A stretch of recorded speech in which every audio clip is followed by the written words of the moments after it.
같이 묵도하심으로 8월 넷째 주 거룩한 주일 예배 하나님께 올려드리겠습니다.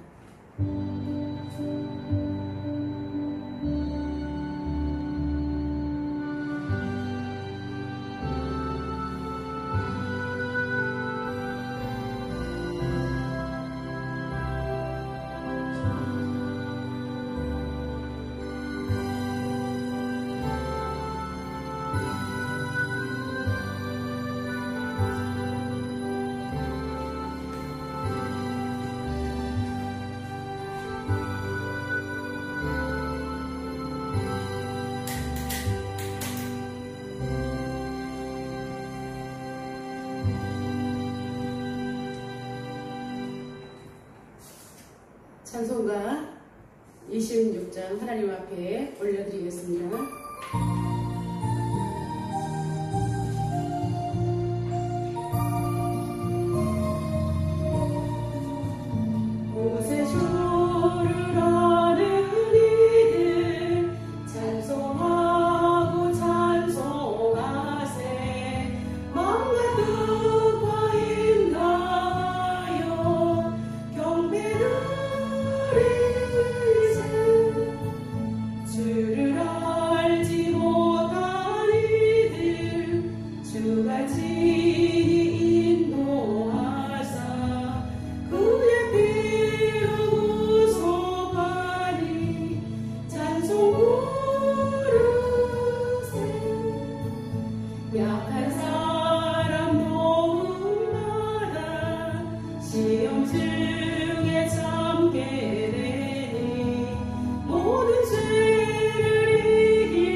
사도신경으로 우리의 신앙을 고백하겠습니다.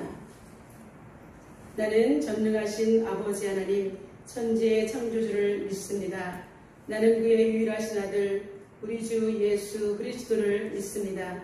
그는 성령으로 잉태되어 동정녀 마리아에게 나시고 본디오 빌라도에게 고난을 받아 십자가에 못 박혀 죽으시고 장사된 지 사흘 만에 죽은 자 가운데서 다시 살아나셨으며 하늘에 오르시어 전능하신 아버지 하나님 우편에 앉아 계시다가 거기로부터 살아있는 자와 죽은 자를 심판하러 오십니다. 나는 성령을 믿으며 거룩한 공교회와 성도의 교제와 죄를 용서받는 것과 몸의 부활과 영생을 믿습니다. 아멘. 하나님 말씀 보겠습니다. 하나님 말씀은 로마서 8장 1절부터 14절 말씀입니다.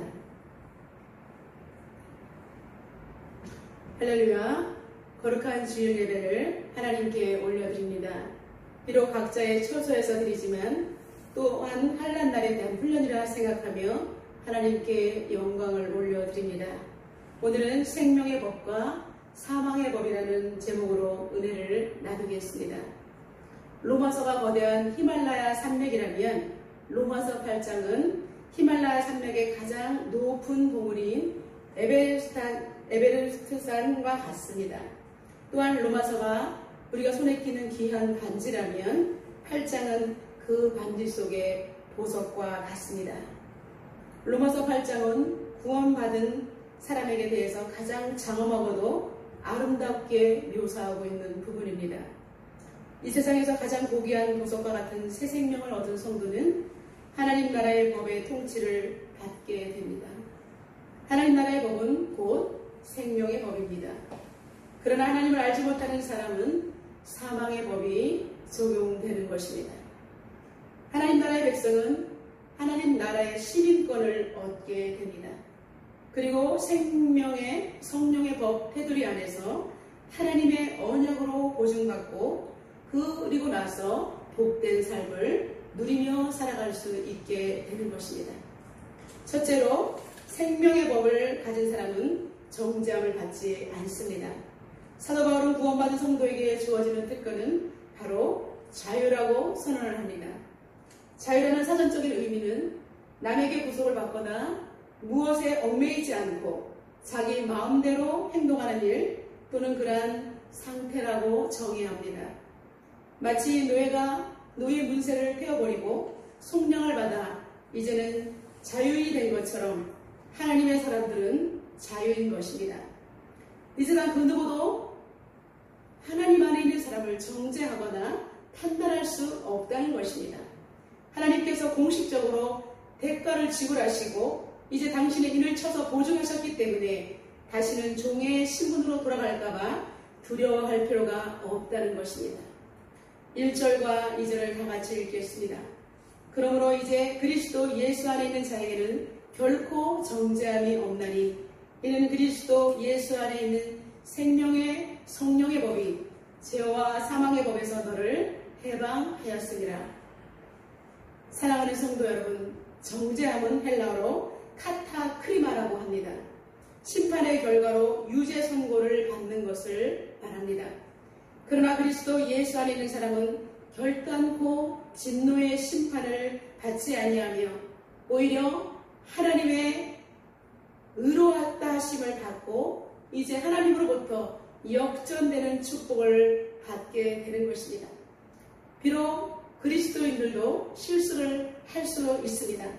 죄를 범할 수도 있고 또한 자신이 저지르는 실수와 범죄 때문에 고통을 당할 수는 있습니다. 그러나 하나님의 심판을 받아서 영원한 진노의 자녀로 살아가지는 않는다는 것입니다. 이만감이라는 TV 프로그램이 있습니다. 이제 만나러 갑니다 라는 뜻입니다. 그들은 자유를 찾아 목숨 걸고 탈북하여 남한에 잘 정착하여 살아가고 있습니다. 그들은 가끔 북한에 살고 있는 꿈을 꿀 때가 있는데 깜짝 놀라서 깨면서 가슴을 쓸어내릴 때가 한두 번이 아니라고 하는 이야기를 들을 때에 깊은 공감이 되었습니다. 그들에게서 자유가 얼마나 소중한지 우리보다 훨씬 더 그들은 뼈저리게 통감했기 때문입니다. 그렇다면 생명의 법과 사망의 법은 어떤 차이가 있는 것일까요? 첫 번째로 생명의 법은 성령께서 성도들의 생활에 언제나 그리고 초자연적으로 역사하십니다. 그래서 성도들을 영원한 생명의 길로 인도하시는 법을 말합니다. 성령의 법은 죄인을 구원하시는 엄청난 효력이 있습니다.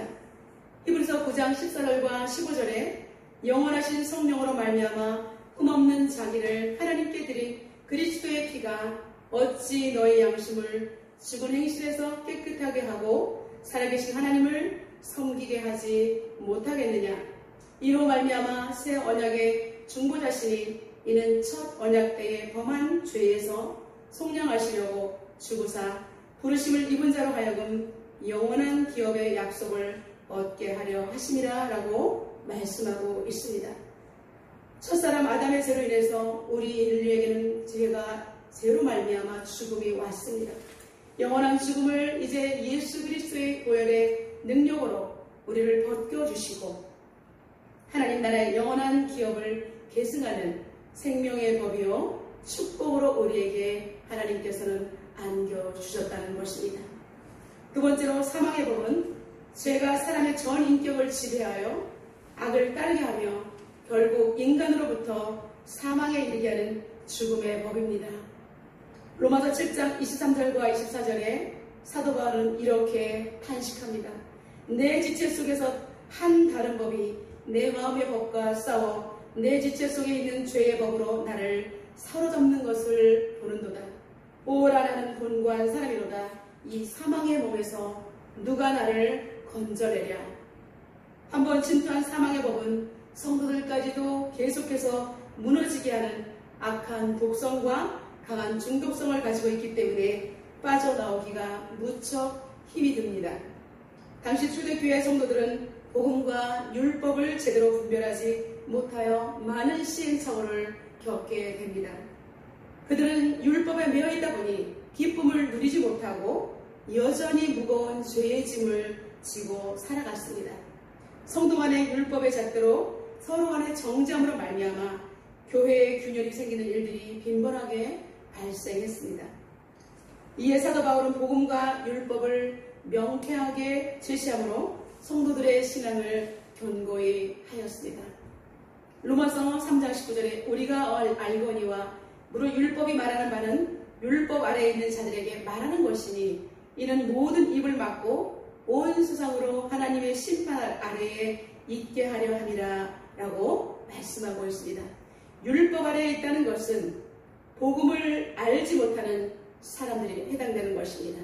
그러나 우리는 그리스도 예수 안에 있기 때문에 더 이상 율법주의나 외식주의에 매여서는 안 되는 것입니다.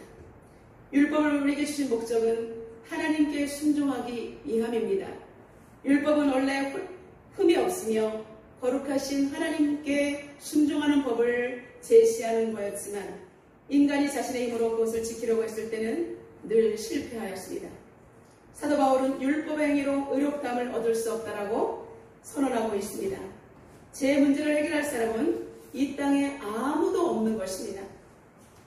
우리 인간은 근본적으로 결함이 있고 죄를 가지고 태어났기 때문에 죄가 있는 인생은 죄의 문제를 해결할 수가 없는 것입니다. 그래서 오직 흠이 없고 죄와 상관이 없는 하나님이신 예수 그리스도께서만이 죄의 문제를 해결할 수가 있는 것입니다. 그래서 독생자 예수 그리스도의 구속의 은총을 통한 자만이 참된 자유를 얻게 하셨습니다. 이것이 복음입니다. 주의 성령을 통하여 하나님의 자비로우심으로 말미암아 은혜의 보좌 앞에 이제는 나아갈 수 있는 담력을 얻게 되었습니다. 사랑하는 성도 여러분, 이것이 바로 성령을 따라 사는 생명의 법으로 사는 하나님 나라의 법칙인 줄로 믿습니다. 이제 생명의 법을 따라 사는 자들에게는 하나님께서 두 번째로 자유의지를 주셨다라고 말하고 있습니다. 하나님은 당신의 형상으로 우리를 지으셨습니다.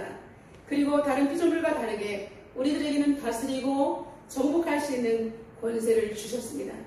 특별히 인간이 자신의 의지를 가지고 행동할 수 있는 자유의지를 활용할 수 있도록 하나님께서는 허락해 주셨습니다. 위임한다는 것은 하나님의 특별한 신뢰를 받은 사람에게 주어지는 특권입니다. 사도 바울은 하나님이 우리에게 자유의지를 허락하셨지만 우리가 어떻게 그 의지를 사용할 것인지는 우리에게 달려있음을 말씀하고 있습니다. 5절과 6절 다 같이 읽겠습니다. 육신을 따르는 자는 육신의 일을, 영을 따르는 자는 영의 일을 생각하나니 육신의 생각은 사망이며 영의 생각은 생명과 평안이니라 라고 말씀하고 있습니다. 하나님이 주신 자유의지를 자신들의 육신의 일에 사용하는 자들은 사망의 법을 따르는 자들입니다. 그러나 생명의 법 안에 있는 사람들은 하나님이 주신 자유를 영적인 일에 사용합니다. 비록 성도라는 옷을 입고도 여전히 우리는 육적인 껍데기를 벗어던지지 못하고 살아갈 때가 많지만 그러나 이제는 세상적으로 너무나 세상을 향해 달려가지 말라는 하나님의 경고입니다. 그렇기 때문에 우리는 영의 생각을 할 때 하나님께서 생명과 평안의 길로 인도해 주실 줄로 믿습니다. 이제 사망의 법으로 사는 사람과 생명의 법으로 사는 사람과의 차이점을 말씀드리겠습니다. 먼저 구원받지 못한 사람은 하나님의 영이 없습니다. 그러나 구원받은 성도는 하나님의 영을 소유하고 있습니다. 두 번째, 구원받지 못한 사람은 오직 육신의 정욕을 만족시키는 일에 중심을 두고 살게 됩니다. 그러나 구원받은 성도는 성령의 뜻에 따라서 하나님의 뜻대로 살려고 노력합니다. 성령의 사람들은 저절로 향기나는 삶이 이제 몸에 배어서 나타나게 되는 것입니다. 갈라디아 5장 22절에 오직 성령의 열매는 사랑과 희락과 화평과 오래 참음과 자비와 양성과 충성과 온유와 절제니 이와 같은 것을 금지할 법이 없다라고 말씀하고 있습니다. 세 번째, 구원받지 못한 사람은 하나님과의 소통이 단절되어 있습니다. 그래서 모든 것이 막혀 있습니다. 설령 그들이 도덕적이며 종교적인 삶을 추구한다 할지라도 그들에게는 영적인 생명이 끊어져 있기 때문에 결핍된 인생인 것입니다. 요한복음 3장 36절에 하나님께서는 우리에게 말씀하셨습니다. 아들을 믿는 자에게는 영생이 있고 아들에게 순종하지 아니한 자는 영생을 보지 못하며 오히려 하나님의 진노가 그 위에 머물러 있다라고 말씀하고 있습니다. 그러나 예수 그리스도를 믿는 자는 영원한 생명을 소유한 영적으로 부유한 자들인 줄로 믿습니다. 또 네 번째로 구원받지 못한 사람은 근본적으로 하나님을 대적하는 사람들입니다. 그들은 하나님을 알지도 못하고 하나님의 법에 순종하지 못하므로 그들은 사망의 법이 적용될 수밖에 없기 때문에 그들에게는 평강이 없는 것입니다. 그러나 하나님의 영 있는 구원받은 성도에게는 하나님과 화평을 누리고 살고 있기 때문에 평강의 축복이 따르게 되는 것입니다. 로마서 5장 1절과 2절에 그러므로 우리가 믿음으로 의롭다 하심을 받았으니 우리 주 예수 그리스도로 말미암아 하나님과 화평을 누리자. 또한 그로 말미암아 우리가 믿음으로 서 있는 이 은혜에 들어감을 얻었으며 하나님의 영광을 바라고 즐거워하느니라 라고 말씀하고 있습니다. 다섯 번째, 구원받지 못한 사람은 이기심과 욕심으로 자신에게 유익된 일만 찾아다니게 되는 것입니다. 요한복음 5장 44절에 나를 보내신 아버지께서 이끌지 아니하시면 아무도 내게 올 수 없으니 오는 그를 내가 마지막 날에 다시 살리리라 라고 말씀하고 있습니다. 하나님의 영이 없는 사람은 스스로 하나님께 나올 수가 없습니다. 하나님께서 말씀하셔도 그들은 들을 기가 없는 것입니다. 저와 여러분이 하나님을 아버지라 부를 수 있는 것 자체가 기적이며 성도라는 직분을 주신 것이 하나님의 놀라운 은혜인 줄로 믿습니다. 이제 사도 바울은 육적인 것과 영적인 것은 도대체가 합일점을 찾을 수가 없고 영원한 평행선이기 때문에 절대로 가까워질 수 없다라고 분명하게 선을 긋고 있습니다. 우리 7절을 다 같이 읽겠습니다. 육신의 생각은 하나님과 원수가 되나니 이는 하나님의 법에 굴복하지 아니할 뿐 아니라 할 수도 없습니다. 지금도 여전히 향방을 알지 못하고 살아가는 이들에게 우리는 그들이 생명의 법 안으로 들어올 수 있도록 우리는 안내자가 되어야 할 줄로 믿습니다. 이제 세 번째로 사도 바울은 생명의 법 안에 사는 사람은 영원한 기업을 받는다라고 말씀하고 있습니다. 하나님의 영으로 인도받는 사람은 하나님의 아들이라고 하나님께서는 분명히 우리에게 말씀하셨습니다. 아들에게는 기업을 이을 수 있는 계승자의 역할을 할 수가 있고 아버지의 것이 곧 아들의 것이 되는 영원한 축복의 소유권자가 되는 것을 말합니다. 14절을 우리 다 같이 한번 읽어보겠습니다. 무릇 하나님의 영으로 인도함을 받는 사람은 곧 하나님의 아들이라. 아멘. 하나님의 영원한 기업을 얻기 위해서는 사도 바울은 진정한 크리스천인지 아닌지를 하나님의 영으로 구분하고 있습니다.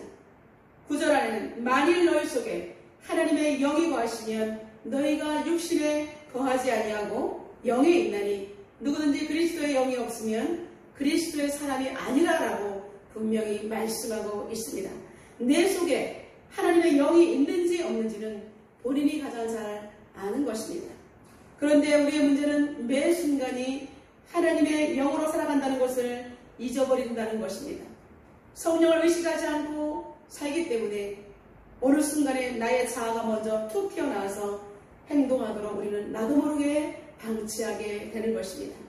우리 옆 사람을 찌르면서 축복할까요? 지금은 그럴 때가 아니에요. 아멘. 예, 우리는 지금은 정말 영으로 깨어서 하나님의 영이 내 안에 있는지 없는지를 우리가 스스로 점검해야 될 줄로 믿습니다.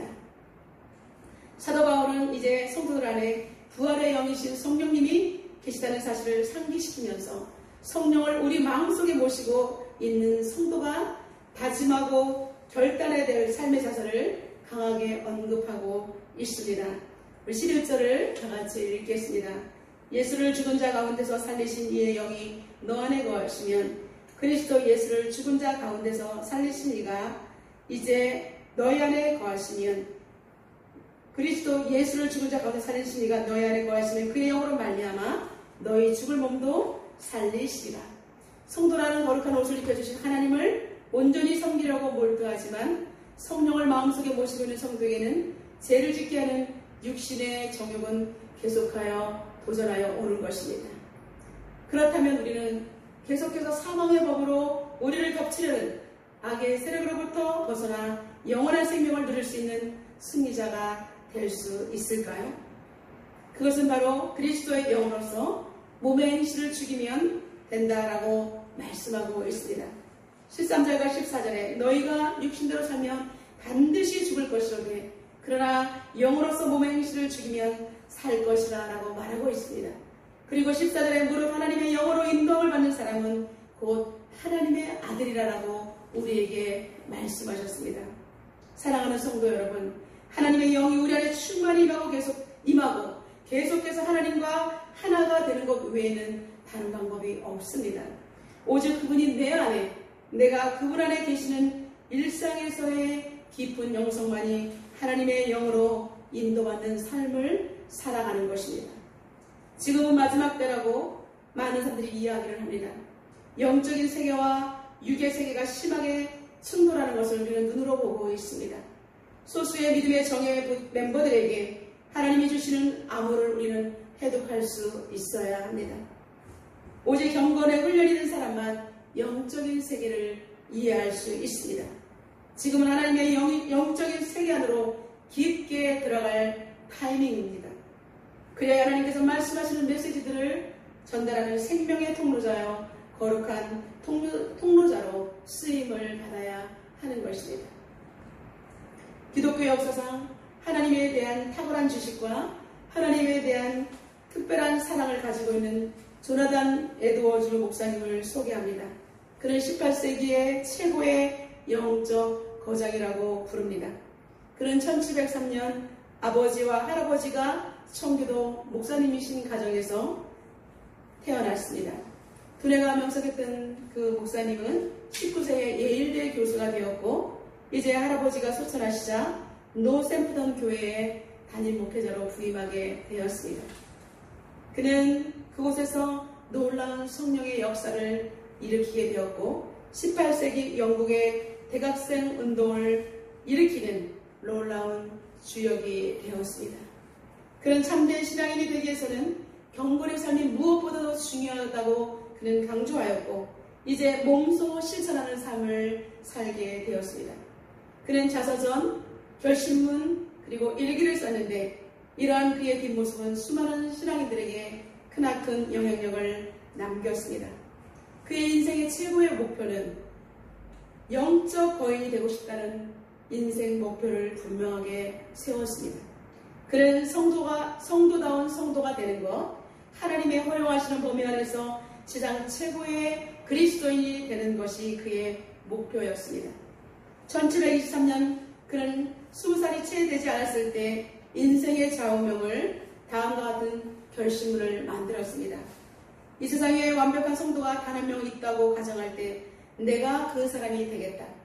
완벽한 성도가 되기 위해 노력할 것이며 마치 그렇게 된 것처럼 행동할 것이다. 그런 세상에서 가장 예수 그리스도를 닮은 사람이 되는 것이 그의 거룩한 꿈이었습니다. 그의 제사전의 한 대목을 소개합니다.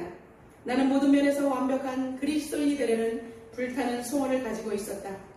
간절한 소원이 나로 하여금 거룩을 추구하도록 만들었고 어떻게 하면 거룩한 사람이 될 수 있을까?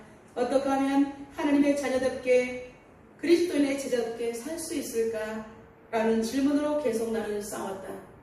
나는 나 자신을 계속해서 점검하면서 더 거룩하게 살 수 있는 좋은 방법과 수단을 찾기 위해 연구했다. 그는 5가지로 자기의 결심문을 이제 총망라하고 있습니다. 첫째로 종말의식을 바탕으로 철저한 시간 관리를 했습니다. 한순간의 시간도 절대로 낭비하지 말자. 주어진 시간을 제대로 유익하게 사용하자. 나는 어떻게 하면 시간을 자랑할 수 있을까에 대해 많이 생각하며 시간의 중요성과 긴급성으로 우선순위를 정했다라고 그의 일기에 적고 있습니다. 두 번째, 자기 자신 및 세상과 치열한 영적 싸움을 싸웠습니다. 자신의 부족과 잘못함에 대해서 그는 지속적인 반성과 회개의 삶을 살았습니다. 잘못된 습관, 부정적인 기질, 그리고 성격의 단점을 고치려고 무척 애를 썼고 사람들이 추구하는 세상의 부와 편안한 삶을 거부하고 고난과 시련을 자기의 영적 성장을 위한 밑거름으로 여겼습니다. 세 번째, 그는 지성과 감성과 의지의 전인적인 조화와 균형을 이룬 사람입니다. 그는 어느 한곳도 치우치지 않는 균형 감각을 유지하려고 무척 애를 썼습니다. 네 번째, 철저하고 지속적인 경건의 습관을 유지하려고 애를 썼습니다. 말씀을 묵상하고 연구하며 적용하는 삶과 기도하는 삶은 하나님의 은혜를 받는 가장 중요한 통로임을 그는 절감했던 것입니다. 그리고 영적 성장을 이룰 수 있는 가장 바른 경건의 습관이라고 그는 생각했습니다. 다섯 번째, 통전적이고 총체적인 거룩을 이루고자 애를 썼습니다. 하나님과의 관계, 그리고 다른 사람들과의 관계, 자신과의 관계, 그리고 자연과의 관계 등 그는 이 땅에서 맺을 수 있는 모든 인간관계와 하나님과의 관계까지도 온 심혈을 기울였던 것입니다. 사랑하는 성도 여러분, 오늘도 우리는 말씀을 받고 세상으로 파송됩니다. 여전히 사망의 법으로 우리를 올가매는 세상을 향해서 우리는 생명의 법을 담대히 선포해야 합니다. 이 땅의 교회는 많으나 참다운 교회는 적고 성도는 많으나 진정한 교회는 적습니다. 책으로 주님을 닮는 경건한 그리스도인을 발굴하는 거룩한 영성이 요청되는 시기입니다. 사랑하는 성도 여러분, 저와 여러분이 하나님께서 경건한 그리스도를 요청하실 때 우리가 그곳에 자원하고 합격하시기를 주님의 이름으로 축원합니다. 조나단 에드워드 목사님처럼 한 주간 이제 여러분의 신앙 결심문을 써보는 미션을 드립니다. 평소에 여러분들이 삶 속에서 신앙생활에 접목하는 그러한 결심문이 되시기를 주님의 이름으로 축원합니다. 그래야 여러분의 가정이 하나님의 성령의 법도로 살아가는 축복의 가정이 되시기를 축원합니다. 그리고 여러분이 몸담고 있는 일터와 직장과 사업장 모든 부분이 하나님의 성령의 법이 지배하는 거룩한 장소가 되기를 주님의 이름으로 축원합니다. 그리고 여러분이 속한 예일교회가 하나님의 영으로 인도함을 받는 끝까지 쓰임받는 복된 교회가 되시기를 주님의 이름으로 축원합니다. 그래야 이 나라 민족과 세계열방 가운데 하나님 나라의 법대로 하나님의 정의와 공의가 흘러넘치시기를 주님의 이름으로 축원합니다. 이 시간 우리 잠깐 하나님 말씀 붙들고 기도하는 시간을 갖도록 하겠습니다. 하나님 아버지, 이 시간 저들에게 생명해 주신 말씀을 통해서 하나님 나아갑니다. 하나님 아버지, 조나단 에드워드 목사님처럼 평생을 하나님 아버지 신앙 결심문과 일기를 통해서 하나님께 영광을 돌리는 경건한 신앙인이 될 수 있도록 인도하여 주시옵소서. 하나님 생명의 법으로 죽어가는 아버지 어두운 가운데 주님의 맑은 빛을 비춰낼 수 있는 우리 모두가 되게 하시며 우리가 참된 주님께로 찾는 경건한 그리스도인이 될 수 있도록 성령님 기름 부어 주시옵소서. 예수님의 이름으로 기도드리옵나이다.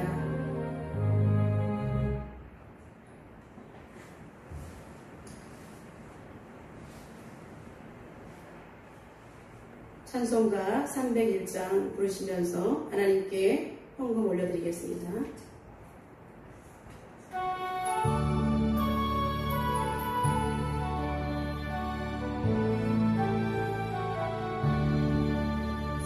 지금까지 지내온 것 주의 크신 은혜라 한이 없는 주의 사랑 어찌로 말하랴.